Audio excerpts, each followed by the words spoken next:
수험생 여러분 안녕하십니까. 에듀마켓에서 건축기사와 건축산업기사를 담당하고 있는 안남식교수입니다.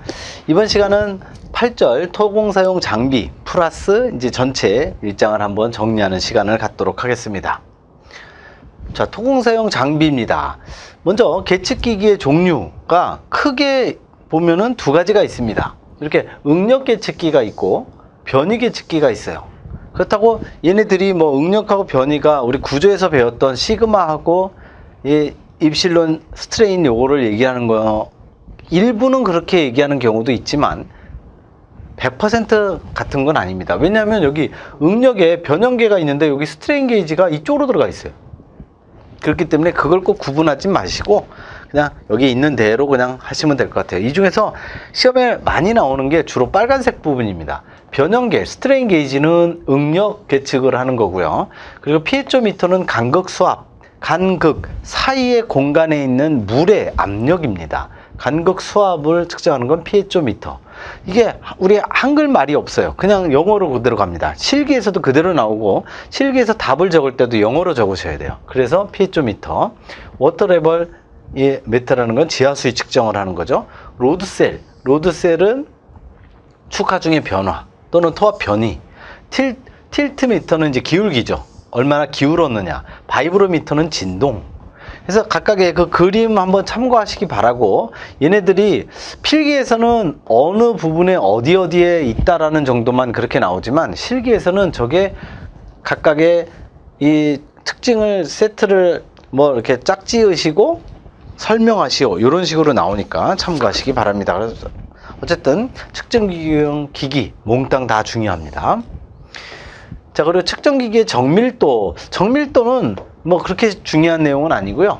와이어 스트레인 게이지는 100만 분의 1이다 정도만 알고 계시면 될 것 같습니다. 자, 2번으로 가서 건설 장비, 토공사용 건설 장비 중에 이제 굴착 장비 갑니다. 굴착. 흙을 파내는 거죠. 뭐 긁어내거나 파내거나 이런 거.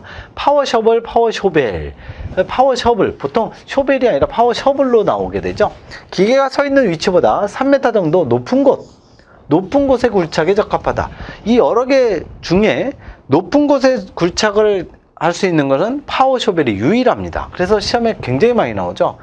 지금 지면이 사람이 있는 곳보다 지면보다 더 높은 곳에 파는 거는 주로 뭘 하게 되느냐? 파워쇼벨. 이렇게 셔벨로 기억하시면 됩니다.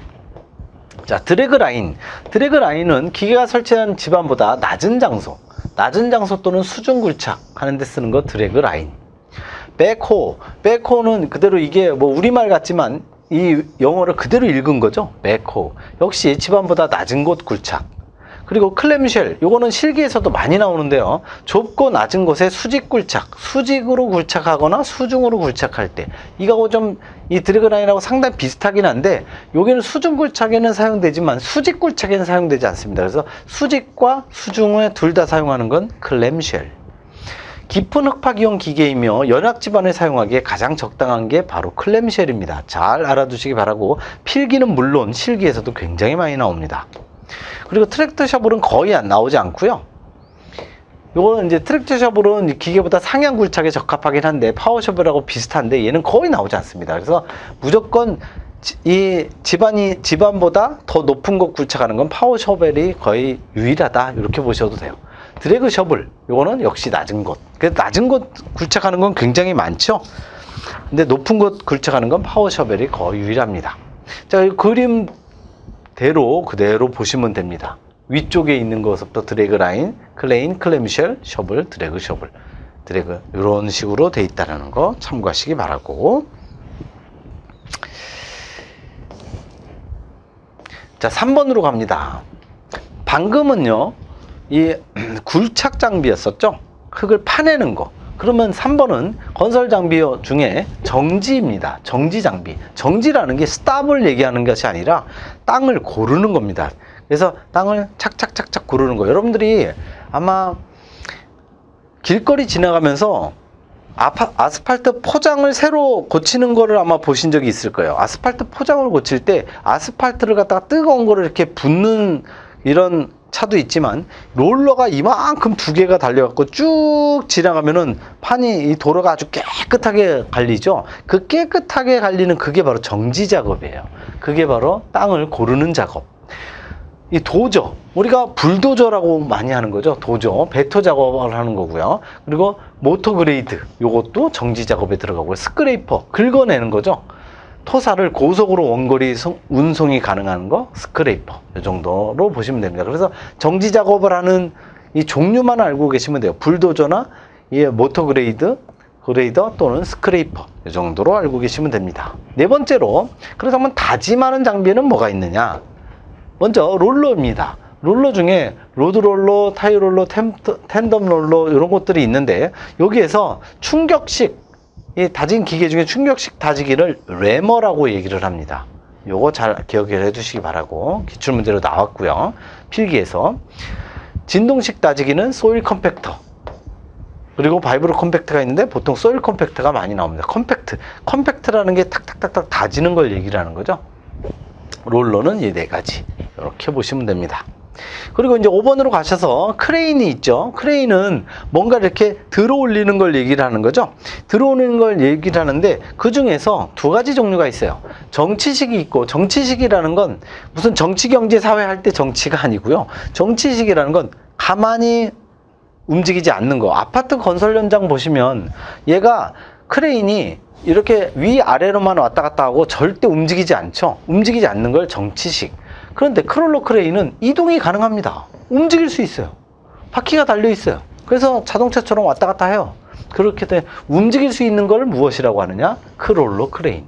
정치식은 타워 크레인, 러핑 크레인, 집 크레인, 얘네들은 움직이지 못합니다. 일반적인 크레인은 움직이지 못하죠. 그래서 이동이 가능한 크레인을 무엇이라고 하느냐, 이렇게 시험에 나왔었죠. 크롤러 크레인. 이렇게 정리하시면 될 것 같고, 자, 이제 9번으로 가셔서 지정공사입니다. 지정공사라는 건 뭐냐면, 여태까지 우리가 했던 걸 정리를 한번 해볼게요. 가설공사 했었고요. 가설공사라는 건 임시로 설치한다고 그랬죠. 임시로 설치해서 건물이 완공되고 나면 다 해체하는 거. 그리고 이제 토공사를 했습니다.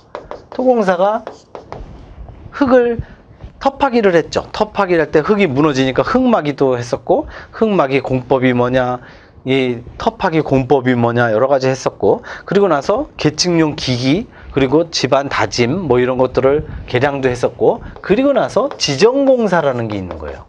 지정이라는 게 기초판 밑에 들어가는 거죠. 기초판 밑에 들어가는 게 지정. 말뚝 지정이죠.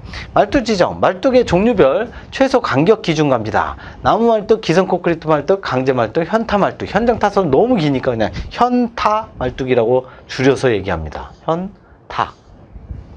이건 기성 말뚝. 자, 어쨌든 이게 위에 거 and 밑에 겁니다. 둘 다 만족을 한 이상이어야 돼, 이상. 나무 말뚝은 2.5D 그리고 600mm 이상. 그리고 기성 콘크리트 말뚝 2.5D 750 이상, 강제는 2.0D 750 이상, 현타는 2.0D에 D 플러스 1000 이상. 그래서 둘 다 이상입니다, 이상. 간격이, 말뚝과 말뚝이 이게 촘촘하면 좋을 것 같은데, 촘촘하면 결코 좋지가 않습니다. 얘가 촘촘하게 하면은 서로 인근에 있는 말뚝을 서로 악영향을 미치기 때문에